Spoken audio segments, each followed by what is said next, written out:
오늘은 사도행전 28장 11절에서 15절 말씀으로 뭐든지 하려면 제대로 해라, 이런 제목의 말씀 전하겠습니다. 지난 월요일에 안산 제1교회를 거쳐간 많은 교역자들이 홈커밍데이 행사로 모였습니다.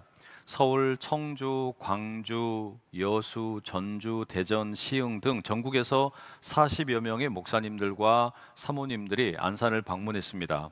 교회 본당 새가족 부실에서 짧게 예배를 드렸고 원로 목사님 댁에 찾아갔습니다.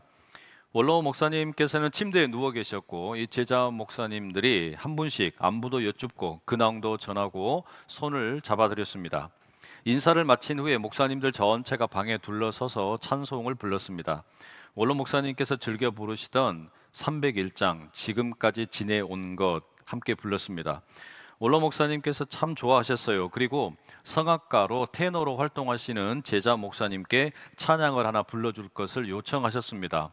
갑작스런 요청에 뭘 부를까 이 목사님이 고민하고 있는데 한 분이 원로 목사님께서 내일 일은 남 몰라요를 좋아하신다, 그러니 그 찬양을 좀 하면 좋겠다. 그랬더니 이 성악을 전공한 목사님께서 내일 일은 난 몰라요 하루하루 살아요 멋지게 부르셨습니다.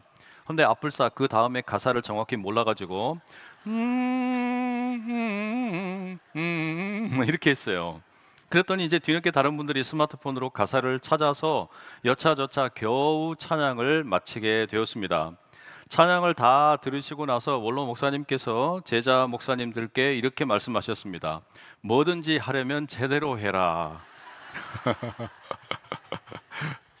모두가 다 한바탕 웃을 수 있는 그런 시간이었습니다. 뭐든지 하려면 제대로 해라. 이 원로 목사님이 하셨던 그 말씀이 오늘 본문을 읽고 묵상하는 저에게 아주 큰 영감을 제공했습니다. 왜 그런가 본문 내용을 함께 살피면서 나누도록 하겠습니다. 이 그레데 섬의 미항을 떠난 지 14일이 지났을 무렵에 이 자정 즈음에 이 배를 타고 운행을 하던 선원들이 육지에 가까이 다가가고 있다라는 것을 깨닫습니다. 그리고서 배의 깊이, 이 물의 깊이를 재보니까 점점 줄어들고 있어요. 배에 탑승한 사람들은 어서 날이 새기를 기다립니다. 그런 와중에 일부 선원들은 배를 버리고 구명보트를 타고 자기들만 살려고 했습니다. 바울이 그 시도를 알고 막았습니다. 이때부터 이제 실질적인 이 배의 리더는 바울이 되었습니다.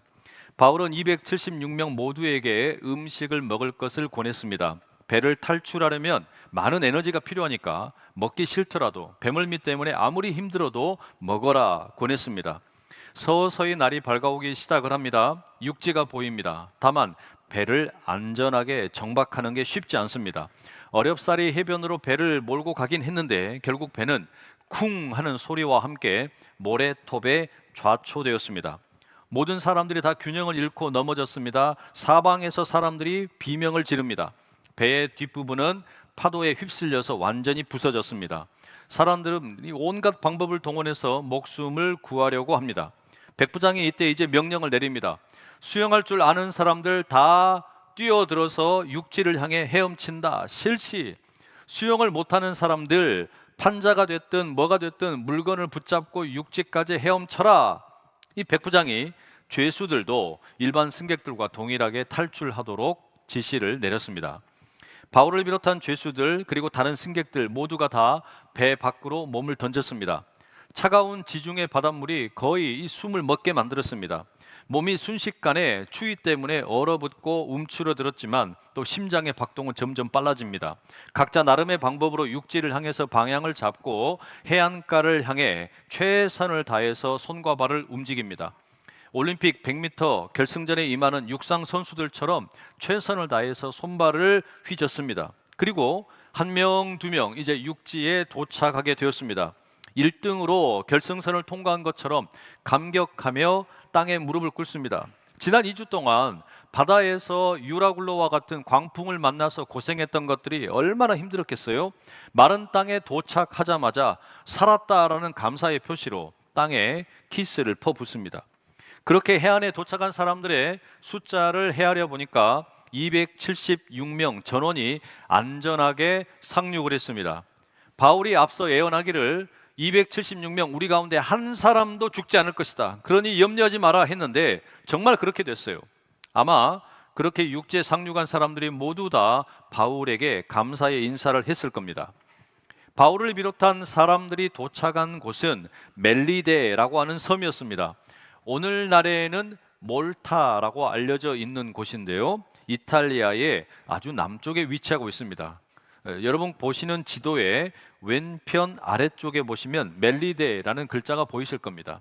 저기가 오늘날의 몰타 공화국으로 알려진 곳입니다. 이 멜리데 섬의 이 주민들은 목숨을 겨우 구한 이 사람들을 돕기 위해서 해안가로 달려갔습니다. 배가 난파되어서 겨우 목숨을 구한 이 사람들에 대해 불신하거나 성가시게 여기지 않았습니다.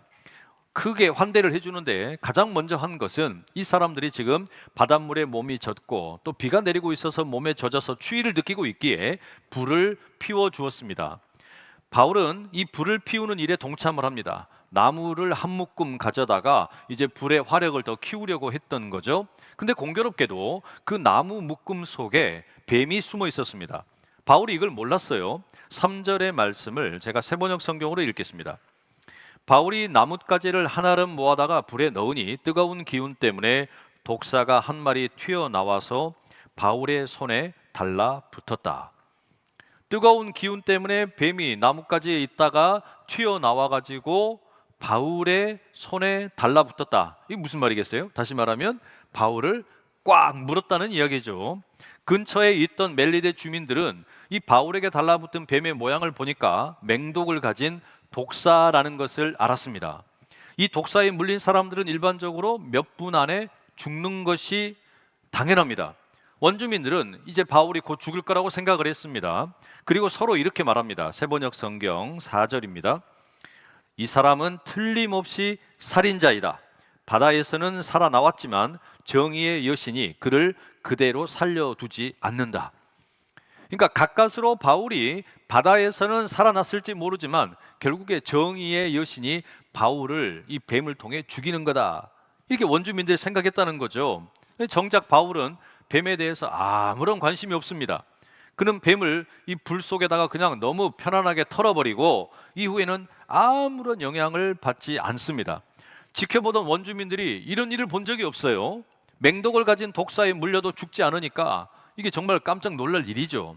바울에 대한 이 원주민들의 평가가 완전히 달라집니다. 6절의 말씀인데요, 함께 읽어볼게요. 시작.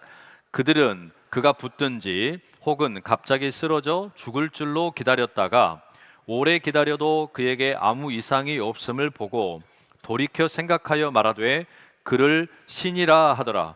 야, 사람들의 평가가 완전히 달라졌죠. 바울이 살인자일 것이다 라고 판단했던 사람들이 이제 완전히 돌이켜서 바울은 신이다 라고 평가를 합니다. 멜리데 섬의 주민들에게 이 맹독을 가진 독사는 사실상 죽음의 신입니다. 그런데 이 독사에게 물리고서도 죽지를 않는 거예요. 여러분, 예수 그리스도를 믿는 우리들에게도 이와 같은 체험이 있기를 간절히 소망합니다. 아멘을 하신 분들은 오늘 당장 산에 올라가셔서 살모사와 같은 독사가 이 겨울잠을 자고 있는데 깨워서 빨리 팔에 한번 물어라 라고 그런 행동을 하시면 안 됩니다. 그런 행동을 하시라는 게 아니고, 이 무슨 의미냐? 여러분, 이 멜리데 섬의 원주민들이 독사라고 생각했던 것처럼 우리 삶에도 수많은 독사들이 있어요. 큰 금액을 투자한 사업에 실패를 하거나 오랫동안 준비했던 취업에 실패를 하거나 재수 삼수를 해서 준비한 대학 입시에 실패를 하거나 주식에 투자했는데 실패하거나 심지어는 건강검진을 했더니 암의 진단을 받거나 이와 같은 극도로 절망적인 일, 우리가 만나는 또 다른 종류의 독사임에 틀림이 없습니다. 그러면 멜리데 섬의 주민들처럼 세상의 일반적인 반응은 어떻습니까? 넌 죽었다, 넌 끝났다, 이렇게 생각할 거란 말이에요. 이게 무의식적인 반응입니다.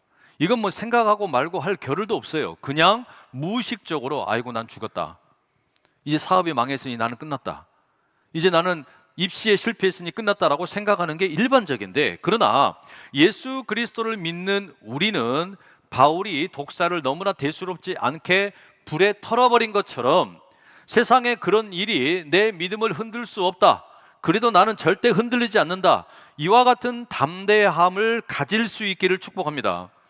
무의식적으로 이런 일들이 반응할 수 있게 되기를 간절히 소망합니다. 여러분, 그게 뭐든지 하려면 제대로 해라라는 말의 뜻이 아니겠어요? 뭐든지 제대로 한다라는 거, 그냥 제대로 하는 게 아니라 믿음으로 제대로 하게 될 때 심지어는 우리의 무의식적인 행동까지도 하나님의 역사를 드러내는 통로가 될 줄로 믿습니다. 이와 같은 일이 있고 난 이후에 멜리데 섬의 추장인 보블리오라고 하는 자가 바울 일행을 초청합니다. 이 독사에 물렸는데도 죽지 않는 바울이 신기하고 놀라워서 아마 초청을 한 것 같아요. 7절에 우리를 영접했다 이렇게 기록하고 있는데 아마도 여기에는 바울과 이 사도행전을 기록한 누가, 그리고 27장 2절에 언급된 아리스다고가 함께 포함되는 것 같습니다. 바울 일행이 3일 동안 이 보블리오라고 하는 사람의 집에 머물면서 함께 교제를 합니다. 그런데 알고 보니까 이 추장의 아버지가 심하게 아팠어요. 성경에 보면 열병과 이지를 앓고 있다라고 표현을 합니다. 아마 이 보블리오라고 하는 추장이 바울을 초청한 이유가 거기에 있을지도 모르겠어요. 여하튼 바울은 그 아버지를 만납니다. 그리고 8절 이런 말씀이 기록되어 있습니다. 함께 읽어보실게요. 시작. 보블리오의 부친이 열병과 이질에 걸려 누워 있거늘 바울이 들어가서 기도하고 그에게 안수하여 낫게 하매. 여러분, 여기 보면 바울이 기도하고 안수하여 병을 고칩니다. 여러분, 이것은 앞서서 바울이 이 독사를 털어버린 것과는 조금 다른 방식의 이 믿음의 역사가 펼쳐진 겁니다. 말씀드린 것처럼 독사를 털어버린 것은 이건 무의식적인 반응이에요. 본능적인 행동입니다. 그죠? 반면에 이번에 바울이 보블리오 추장의 아버지를 위해서 기도하고 안수한 것은 이것은 철저하게 의식적인 행동입니다. 이것은 무의식적인 차원에서 행한 것이 아니라 아주 의식적인 차원에서 하나님을 증거하고 복음의 역사를 드러내는 겁니다. 그러니까 여러분, 뭐든지 하려면 제대로 하라, 이 표현에 비추어 생각을 해본다면 뭐든지 하려면 제대로 한다, 이게 뭔 의미일까요? 무의식적인 상황에서도 내가 하나님의 역사를 드러낼 뿐만 아니라 의식적인 차원에서 무언가 작정을 하고 하면 바로 그런 자리에서 하나님을 드러내는 것을 말하는 것이겠죠. 여러분, 우리가 예수를 믿는 게 그렇습니다. 잠꼬대를 하는 것과 같은 무의식적인 상황에서도, 또 심지어는 수면 마취를 하고 위내시경 검사를 마치고 깨어나는 상황을 맞게 될 때 승혜야 사랑한다 혹은 주님 사랑합니다 이런 고백이 나와야지, 거기에서 갑자기 영자야 사랑한다 이러면은 몽땅 나가리 되는 거예요. 들을 게 있는 자는 다 알아서 들으실 겁니다. 나아가 여러분, 우리의 의식이 멀쩡한 상황에서도, 그러니까 내 정신이 멀쩡해요. 무의식적인 상황이 아니라 의식이 깨어있는 상황에서도 누군가를 위해서 복음을 전하는 일을 감당한다면 제대로 할 수 있기를 소망합니다. 이게 다른 게 아니에요. 우리가 뭐든 기도하면 반드시 응답이 있을 것이라는 이 믿음, 이 뭐든지 하려면 제대로 할 수 있는 그런 소망이 있기를 소망합니다. 우리가 교회에서 뭔가 새로운 사역을 한다면, 우리가 뭔가 교회에서 기도를 한다면, 우리 교회 목사님들이 기도하고 안수를 한다면 반드시 무언가 역사가 일어날 것이다, 이 소망이 있기를 축복합니다. 바로 이 정신, 뭐든지 하려면 제대로 해라, 우리의 신앙이 될 수 있기를 간절히 축복합니다. 이 추장의 아버지를 고쳐 주었으니 이제 소문이 얼마나 빨리 퍼지겠어요? 멜리데 섬의 동서남북에서 환자들이 다 찾아옵니다. 바울이 찾아온 환자들 다 고쳐줍니다. 본문의 기록은 없지만 바울 일행이 병만 고쳐줬겠어요? 그러지 않았겠죠. 당연히 예수 그리스도의 복음도 전했을 겁니다. 자, 그리고 이제 드디어 멜리데 섬을 떠날 때가 되었습니다. 이때 섬 주민들이 바울 일행을 어떻게 대우합니까? 10절의 말씀, 제가 세번역 성경으로 읽어드릴게요. 그들은 극진한 예로 우리를 대하여 주었고 우리가 떠날 때에는 우리에게 필요한 물건들을 배에다가 실어 주었다. 이 주민들이요, 이 바울에게 받은 은혜가 너무 크니까 어떻게 해요? 존경을 베푸는 거예요. 최고의 것으로 대우를 합니다. 다가올 여정, 이제 바울이 멜리데 섬을 떠나서 로마까지 가야 되는데 그 여정에 필요한 것들도 다 공급을 해줍니다. 여러분, 우리 교회가, 우리의 신앙이 이런 모습을 가질 수 있기를 축복합니다. 우리가 여러분 뭐든지 제대로 하면, 그러니까 뭐든지 믿음으로 제대로 하게 되면 그것이 무의식적인 것이든 또는 의식적인 것이 되었든 간에 이와 같은 모습으로 우리가 최선을 다해서 제대로 하게 되면 믿음이 없는 자들에게도 존경을 받을 수 있는 그런 우리 교회가 되고 우리의 신앙이 될 수 있기를 간절히 축복합니다. 이제 멜리데 섬에서 3개월을 머물렀고 그 3개월이 지난 이후에 이 백부장 율리오가 군인들과 죄수들과 함께 여행을 재개하려고 합니다. 3개월의 시간이 지났다라는 것은 겨울을 다 보냈다는 것이겠죠. 이제 겨울 날씨가 지나고 따뜻한 봄 날씨가 찾아와서 항해를 하기에 좋은 환경이 마련이 되었습니다. 마침 멜리데에서 겨울을 보내는 또 다른 곡물을 실은 배가 있었습니다. 이 배 역시 알렉산드리아에서, 그러니까 이집트의 알렉산드리아에서 로마로 곡물을 운반하는 배였는데 디오스 구로라는 이름을 갖고 있었습니다. 디오스 구로는 그 뜻을 풀어보면 이 제우스의 쌍둥이 아들들을 가리키는 건데요, 카스토르와 폴룩스를 가리킵니다. 이들이 뱃사람들에게는 일종의 수호신처럼 여겨져서 그런 이름이 붙은 배였던 것 같습니다. 이 디오스 구로라고 하는 배를 타고 이제 바울 일행이 멜리데 섬을 출항합니다. 그리고 북동쪽으로 시칠리아 섬의 수도인 수라구사로 향합니다. 거기에서 3일을 머물고 그 다음에는 다시 배를 타고 이제 이탈리아 반도의 맨 남쪽 끝에 있는 레기온이라고 하는 곳으로 이동을 합니다. 거기에서 다시 보디올이라고 하는 곳으로 갑니다. 이 보디올은 당시에 로마로 가는 화물이나 승객을 실은 이 배의 마지막 정박지였습니다. 여기까지의 여정을 지도로 한번 다시 보십시오. 왼쪽에 멜리데라고 하는 곳에서부터 이제 위쪽으로 올라가는 화살표가 보이시죠? 수라구사, 레기온, 보디올, 바로 그 보디올까지 이르게 되었어요. 이탈리아의 주요 항구 중에 하나였던 이 보디올은 오랫동안 유대인들의 공동체 본거지였습니다. 그리고 거기에는 예수님을 믿는 성도들도 있었어요.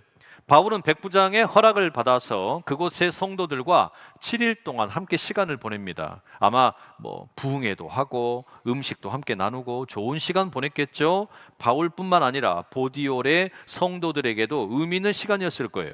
자, 그리고 이제 바울은 이 백부장 율리오의 어떤 그 지휘 아래 로마로 여행을 다시 재개합니다. 보디올에서부터는 이제 걸어가는 겁니다. 육로를 따라 걸어가게 되는데 15절에 보면 아주 흥미로운 내용이 하나 있어요. 우리 같이 한번 읽어보실게요.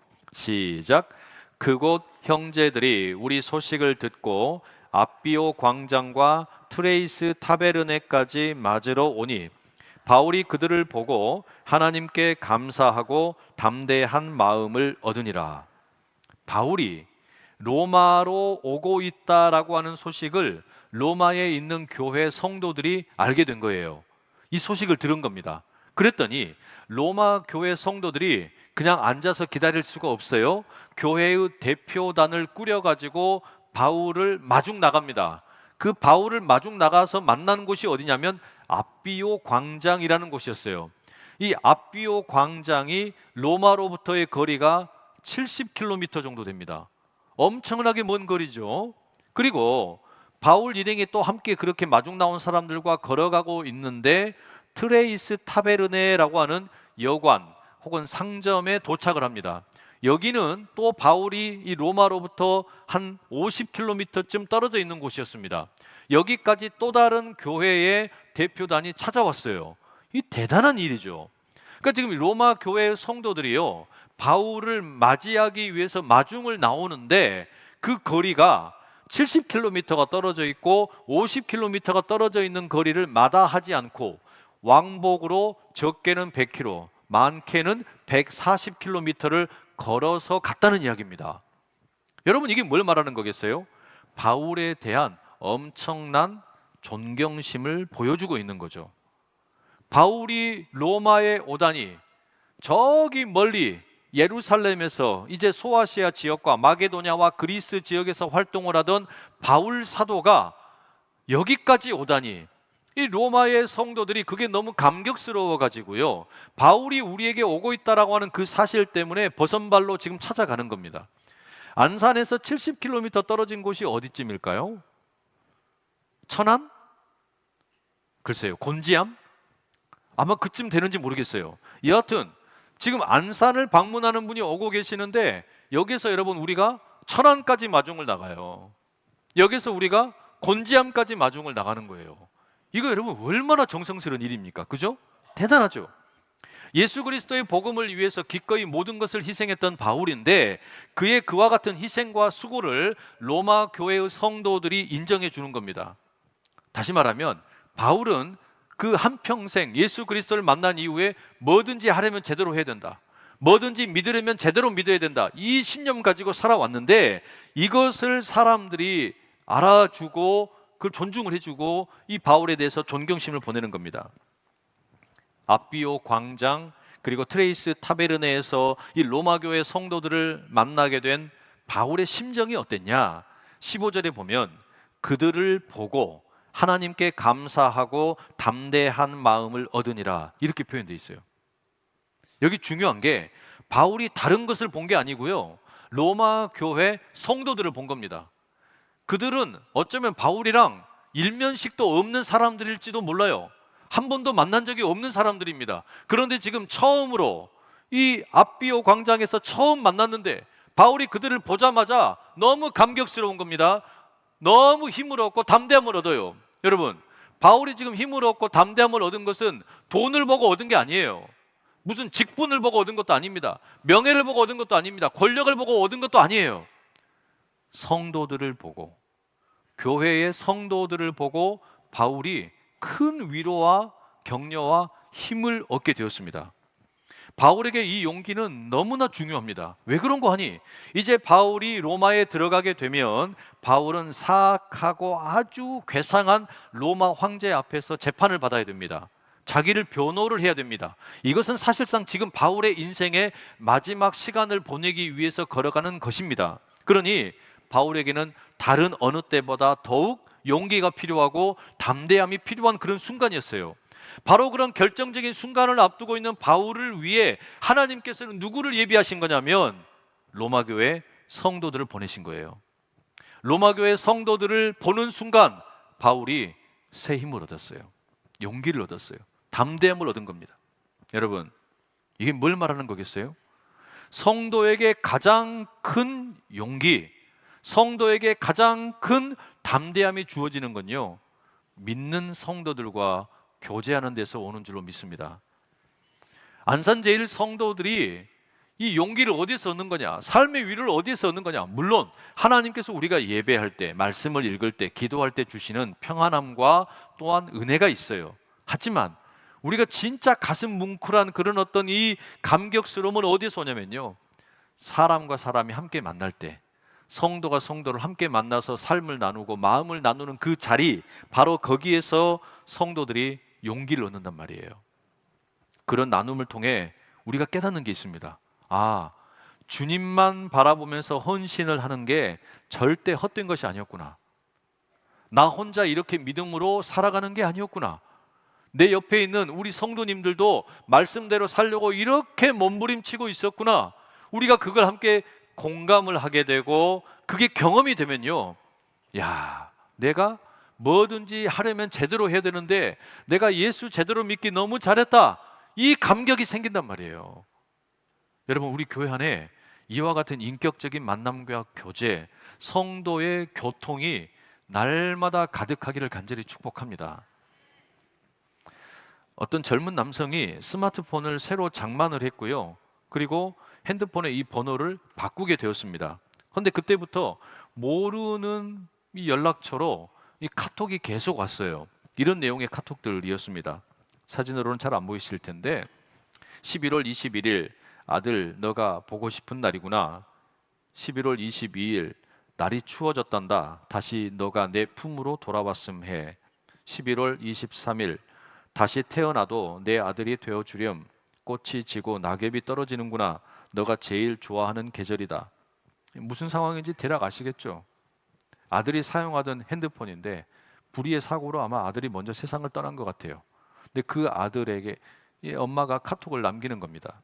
그리고 11월 26일, 사랑의 아들, 어제는 너무 정신이 없었어. 오늘도 하늘에서 지켜봐다오. 잘 지내고 있단다. 밥 챙겨 먹고. 이 스마트폰을 새로 장만하고 번호를 바꿨던 이 청년은 이 계속 받게 되는 이 카톡 메시지를 읽기만 하다가 하루는 이 11월 26일 날은 이제 답장을 남겼어요. 이렇게 보냅니다.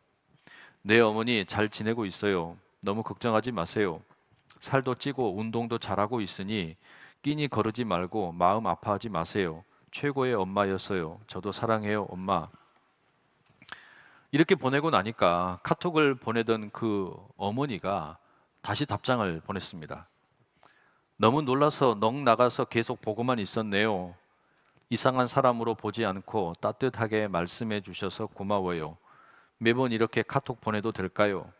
그냥 정말 아들이 그리워서 미안한 부탁이지만 힘이 날 것 같아요. 청년은 다시 답장을 보내면서 편하게 카톡 보내셔도 된다 연락을 드렸습니다. 그랬더니 이 어머니가 혹시 괜찮다면 우리가 만나서 밥이라도 함께 먹을 수 있겠냐 제안을 합니다. 청년이 그렇게 하자고 합니다. 저녁에 제가 어머니가 계시는 곳으로 가겠다, 찾아가겠다라고 말합니다. 그리고 이 청년이 실제로 그 엄마와 아빠를 만나게 되었습니다. 그 카톡을 보내드는 어머니를 만나고 나서 그 사연의 내용을 자기 SNS에다가 기록으로 남긴 거예요. 이런 글이 올라와 있더라고요. 사진에가 보면. 저는 이 사연이 진짜인지 거짓인지 그건 모르겠어요. 조작을 한 건지 어땠는지는 모르겠어요. 그러나 그런 어떤 사실 여부와는 관계없이 이 글을 읽으면서 무지 마음이 따뜻해지는 것을 경험했습니다. 아들을 먼저 보낸 그 부모의 마음, 얼마나 그 찢어지는 가슴이겠습니까? 근데 그들이 생면부지의 청년과 만납니다. 서로를 격려하고 부둥켜 안고 울기도 하고 그 납골 묘를 함께 가서 보고 옵니다. 한 번도 본 적도 없는 사람들이에요. 한 번도 만난 적이 없는 사람들이었는데도 불구하고 이런 카톡의 메시지가 매개가 되어가지고 만나게 되고 서로를 격려하는 그 모습 너무 귀하지 않습니까? 우리 가운데 이런 따뜻함이 회복되기를 간절히 축복합니다. 바울과 로마 교회 성도들, 한 번도 본 적도 없는 사람들이 대다수였을 거예요. 그럼에도 불구하고 바울 선생님이 오신단다. 그 감격스러움 가지고 로마 교회 성도들 70km를 달려갔고요. 바울은 자기를 마중 나온 그 성도들 보면서 자신의 죽음의 길을 걸어가는데 그 힘을 얻고 용기를 얻습니다. 여러분, 이런 사랑의 나눔이 우리 가운데 필요하지 않겠냐라는 말이에요. 뭐든지 믿음으로 제대로 하는 사람이 된다라는 거.